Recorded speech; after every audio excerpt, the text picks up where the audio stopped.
গতকালকে ঝড়ের বাতাসে দেখেন একটা শিমুল গাছ একটা বাড়ির উপর একবারে উপসে পড়ে গেছে। হ্যালো কলিজার বন্ধুরা, কেমন আছেন সবাই? আশা করি ভালো আছেন। আমি আপনাদের দয়া আল্লাহর অশেষ রহমতে ভালো আছি। আমি এখন অবস্থান করতেছি নাওডাঙ্গা ইউনিয়ন ফুলবাড়ি কুড়িগ্রাম। এটা হচ্ছে বালাতারি ৩ নং ওয়ার্ড।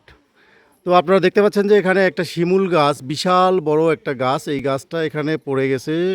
গতকালকে সন্ধ্যার পরে যে বৃষ্টি বাতাস হয়েছিল সেই ঝড়ের বেগে এই গাছটা এখানে পড়ে গেছে। তো একটা মানুষের তিলে তিলে গড়া একটা বাড়ি ভেঙে চুরে চুরমাচার হয়ে গেছে। তো এত বড় একটা ক্ষয়ক্ষতির পরিমাণ জানি না উনি কিভাবে সামলাবেন। তো আসলে এটা তো কারো হাত নয়, এটা যেহেতু প্রকৃতির নিয়ম হয়ে গেছে। তো এই ক্ষেত্রে সরকারি যারা আছে, যেমন বন বিভাগ আছে, আমি তাদের দৃষ্টি আকর্ষণ করছি, সরকারি বিভিন্ন কর্মকর্তা কর্মচারীর দৃষ্টি আকর্ষণ করছি যে ক্ষয়ক্ষতির পরিমাণ হয়ে গেছে এই ক্ষয়ক্ষতির পরিমাণ থেকে তাকে উদ্ধার করা হোক। কারণ যে বাড়ি করছে সে তো তিলে তিলে গড়ে তিলে তিলে তার জমানো টাকা দিয়ে আস্তে আস্তে আস্তে আস্তে এই বাড়িটা কিন্তু করছে। দেখেন যে এই গাছটা পড়ে কিন্তু সম্পূর্ণ বাড়িটা নষ্ট হয়ে গেছে। ভাগ্য ভালো যে কারো প্রাণ যায় নাই, কারণ গাছটা যে দিক দিয়ে পড়ছে, যে ঘরের ভিতর দিয়ে গেছে, আমি আপনাদেরকে দেখানোর চেষ্টা করব যে ঘরের ভিতর দিয়ে গেছে। তো ওই ঘরে আসলে কোনো লোক ছিল না। যদি লোক থাকতো তাহলে তো নির্ঘাত একটা দুর্ঘটনা ঘটে যেত।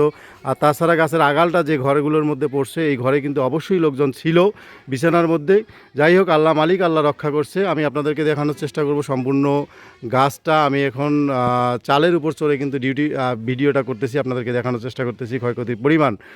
তো সবাই একটু বেশি বেশি করে শেয়ার করবেন এবং সেই সাথে সরকারি কর্মকর্তা কর্মচারী যারা আছে তাদের দৃষ্টি আকর্ষণ করছি, বন বিভাগের দৃষ্টি আকর্ষণ করছি, উনি যেন, এই পরিবার যেন ওই ক্ষয়ক্ষতির পরিমাণ থেকে রক্ষা পায় সেই দৃষ্টিতে একটু আপনারা দেখবেন, এই আশাটুকু করছি।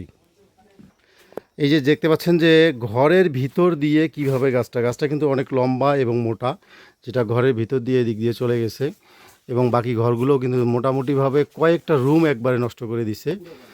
পুরো বাড়িটাই তছনছ করে দিছে একটা গাছ। আপনারা দেখতে পাচ্ছেন যে এই গাছটার গোড়া হচ্ছে একদম ওইদিকে, আমি একটু ওইদিকে যাওয়ার চেষ্টা করতেছি। এই হচ্ছে গাছের গোড়াটা, এই গোড়া থেকে কিন্তু সম্পূর্ণ লম্বা একটা সোজা লম্বা গাছ, যে গাছটা এদিক দিয়ে চলে গেছে ঘরের ভিতরে। দেখেন আপনারা যে চালটা ভেঙে কত দূর ভিতরে চলে গেছে গাছটা, আর ওইদিকে ক্ষয়ক্ষতির পরিমাণ আপনাদেরকে দেখাইলাম। তো বিষয়টা হচ্ছে মানুষ মানুষের জন্য, যার যেখান থেকে সহযোগিতা দরকার সবাইকে সহযোগিতা করা উচিত। যারা সরকারি কর্মকর্তা কর্মচারী আছেন, উপজেলা ফুলবাড়ি প্রশাসন থেকে সবার দৃষ্টি আকর্ষণ করছি, একটু দেখবেন সবাই বিষয়টা, যাতে করে এই পরিবারটা একটু স্বস্তি পায়। সবাই ভালো থাকবেন, আমার জন্য দোয়া করবেন। আল্লাহ হাফেজ। গতকালকে ঝড়ের বাতাসে দেখেন একটা শিমুল গাছ একটা বাড়ির উপর একবারে উপসে পড়ে গেছে। হ্যালো কলিজার বন্ধুরা, কেমন আছেন সবাই? আশা করি ভালো আছেন। আমি আপনাদের দয়া আল্লাহর অশেষ রহমতে ভালো আছি। আমি এখন অবস্থান করতেছি নাওডাঙ্গা ইউনিয়ন ফুলবাড়ি কুড়িগ্রাম। এটা হচ্ছে বালাতারি ৩ নং ওয়ার্ড। তো আপনারা দেখতে পাচ্ছেন যে এখানে একটা শিমুল গাছ, বিশাল বড় একটা গাছ, এই